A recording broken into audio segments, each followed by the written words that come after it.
right there, everybody. Welcome to episode number 15 of The Hidden Window. Big 1-5. Hope you all had a good week out there, too. Bob in the bunker. I know it's summertime, so stay out of the heat, Bob. Stay cool. Okay, so lighthearted news, as we always do, and it is getting harder and harder. I spent a good 35-40 minutes looking for anything that was remotely humorous or uplifting. There's nothing. So, all right, let's go to Pueblo, Colorado. A Red Lobster, to be specific, in Pueblo, Colorado. So, I mean, that's lighthearted right there in itself. How many Red Lobsters are still even batting out there anymore? I mean, I don't know, the ones around here I think are all closed, so that's an anomaly right there in itself.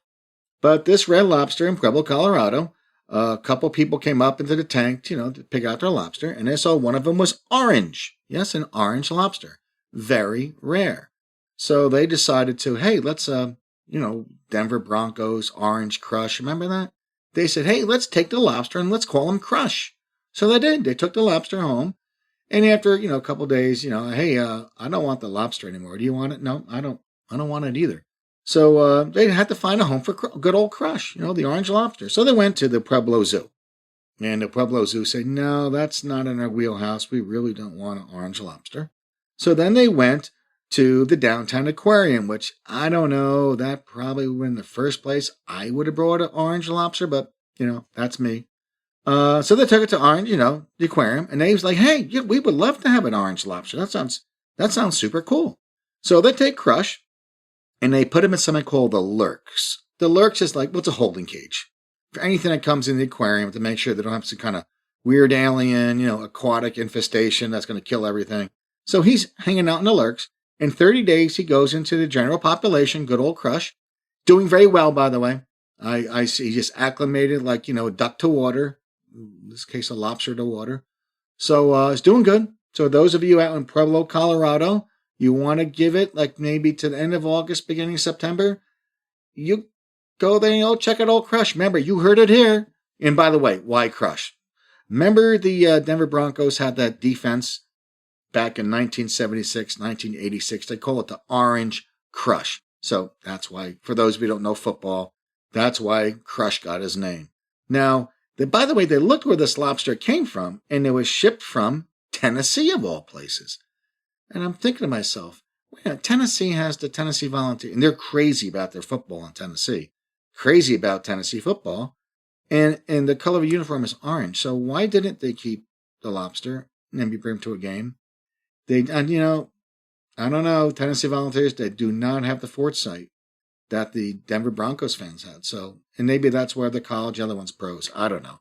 That's the advancement there. So there you go. Crush the orange lobster. You're out there. Pay him a visit. I'm sure he would love that.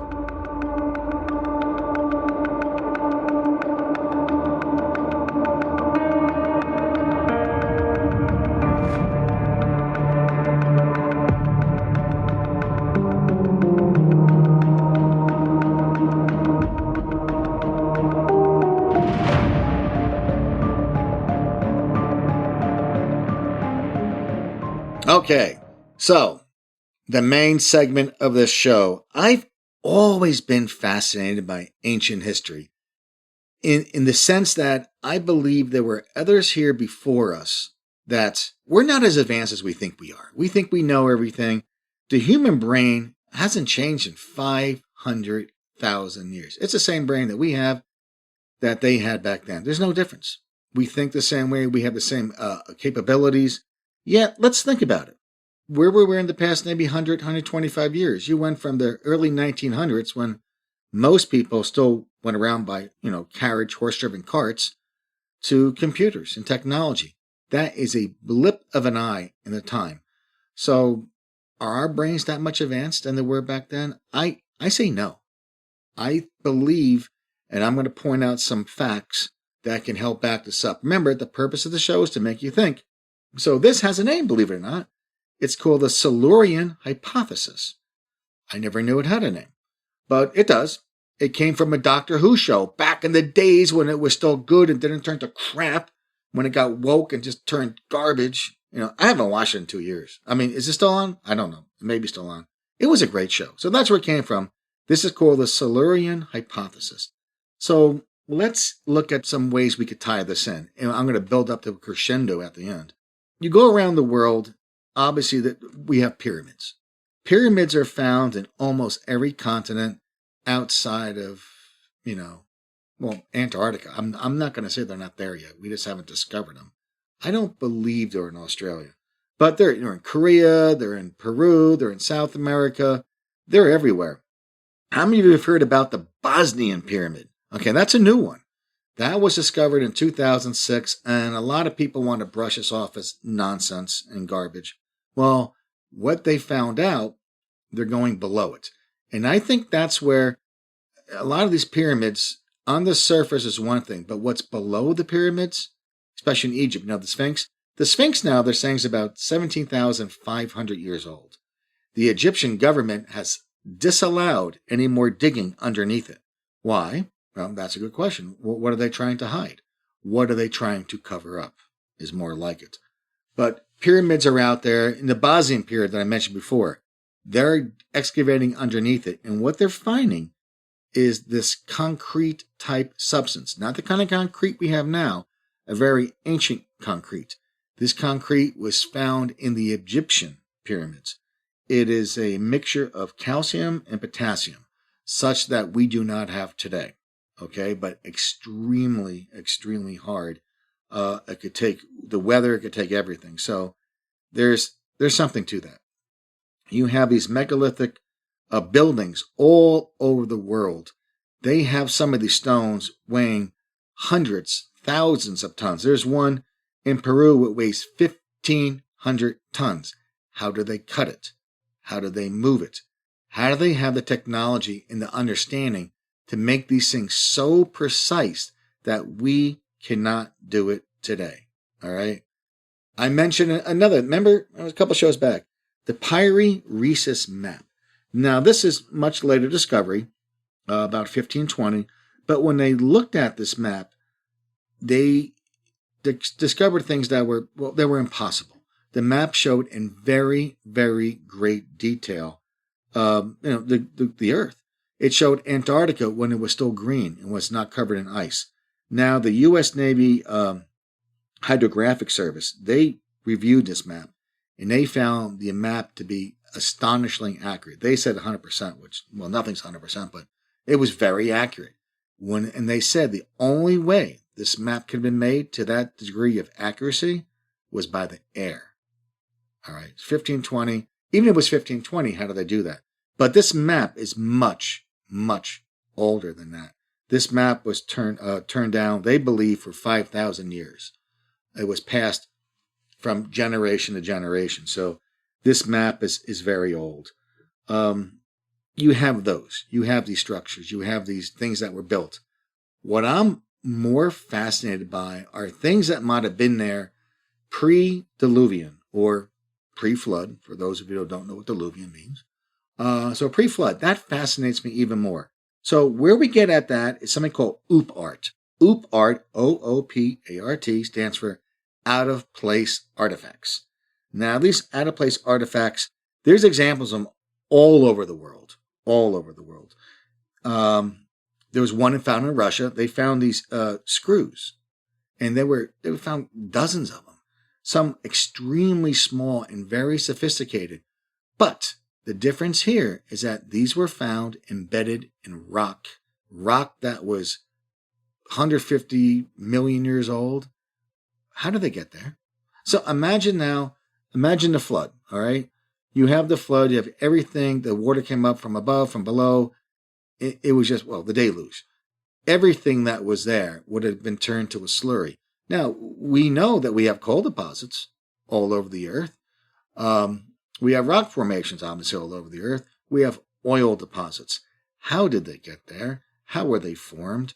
So you have this pre-Diluvian period that they're finding artifacts, and the one thing they have in consistency that they were all found embedded in rock or coal. Now, there are a lot of things found in coal. You look up OOP art and anything found in coal, you're going to find dozens of examples. I mean, just dozens. And some of them have been disproven. There was one called the London Hammer, which I'm very suspicious on. Now, the difference on the London Hammer is that it wasn't found embedded in coal. It was found along a riverbank. So unless these things come out of pure rock or coal, I would kind of like be very hesitant to believe them. You have one called the Dorchester Pot. It was discovered in 1852 by some miners. They were using dynamite to open up some areas in there in Massachusetts, and they found this very small object that came out. It was about 4 or 5 inches tall, a vase, embedded in solid rock. All right, there's no way you can explain that. You have ones which I think is more fascinating. These spheres found in South Africa. I believe they're called the Kleidersdorf spheres. These were dozens of these little balls, round, but they had perfectly cut grooves around them. Perfectly cut, perfectly balanced. As a matter of fact, the University of California Space Institute, they took these spheres and they analyzed them. They found out they were within 1/100th of a thousandth of an inch from being perfectly balanced. So obviously, these were man-made. Again, found embedded in rock. Now the dates of these things estimated are about 2 million years old. So you have all these examples. In West Virginia, a coal miner was at a vein, some in the western part of the state. And these coal deposits are very old and ancient, obviously. But again, he had an artifact that came out of the embedded coal. There are example after example of these stories.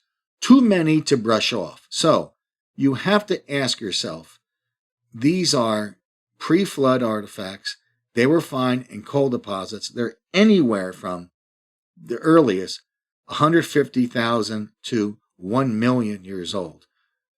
The question you have to ask, and this is what I want you to think about, is I do not believe that we are the greatest and best that's ever been here and walking this earth. I don't think so. I think there were others before us that had some knowledge, and that knowledge might have got, maybe they destroyed themselves. I don't know. Obviously, that's quite possible. We know that today. But you got to think about it. And I believe that the ancients had knowledge that we have since lost. I believe deeply that they found some source of energy, some source of power that we have since forgotten about. We don't know what it is. Perhaps the pyramids, because they're found on every continent, like I mentioned, except for Antarctica. But maybe Antarctica, we'll see about that. But they're everywhere, all over the world. Why are they there, and why are they the same? Perhaps these are ways to harness energy that we have since forgot. So think about it. But go look up OOP art. I found OOP art to be fascinating. Even the Silurian hypothesis, which is cool because I never had a name. So I hope Doctor Who comes back. You know, that's depressing. That was a great show. I want to get rid of those idiots and put some real people back in there and get the show going again. Well, that's me. I hope it comes back on the air. If it even is off, I don't even know.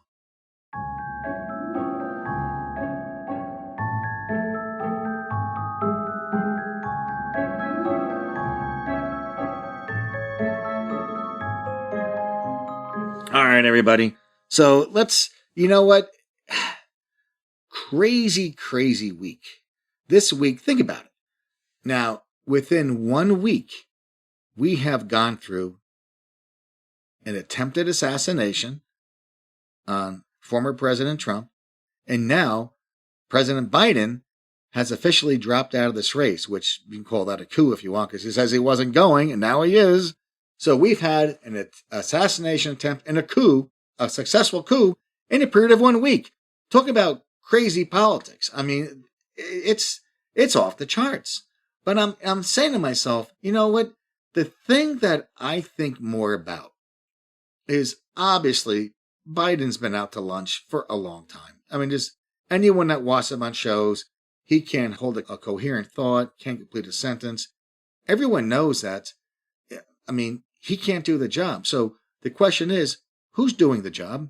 Who's actually running things? It's obviously not Biden. That's not the case. And not to pick on him alone. How about the turtle? Oh, Mitch McConnell. Remember how he just froze up in front of cameras like that? I remember Dianne Feinstein before she passed away. They wheeled her out for a vote. She even said, oh, what am I doing? What am I? Oh, just sign here. Oh, okay. So who's running the show? What is really going on? I look at the state of politics today, and then I remember when the last Trump presidency, I remember he told like the Pentagon, do this, and I said, oh yeah, no, yeah, sure, we'll do that. No, we'll get right on it. They never did it, and they laughed about it. They do what they want to do. These unelected officials, these bureaucrats, are the ones really running our country. It's a facade. I mean, you look at what's going on now, it's obvious now. It's like, well, Biden was never running things. When Roosevelt had his stroke, I think his wife ran for about 2 years, and that they kept it hidden from the public. How many other times has this gone on? I'm sure there have been many in history. But who's actually running the show here? I look at it and, well, they're running into the ground. That's the problem. So it's just not a good, they do what they want to do. They do what's good for them. And they are these unelected bureaucrats that are running the show behind the scenes. That's got to end, because our runway is not that long. If we don't get back on track, I mean, look at today's show. These civilizations come and go. I don't want to be on the dodo list, and I'm sure you don't either. But got to get back on track, and we got to get it back to the way that the founders made it. Because I tell you what, we are way off that road right now. Oh boy! All right, everybody. That was my 2 bits for the week. Everyone, have a good couple of days out there, Bob in the bunker. Stay cool, stay safe. We'll see you next time, folks. Take it easy.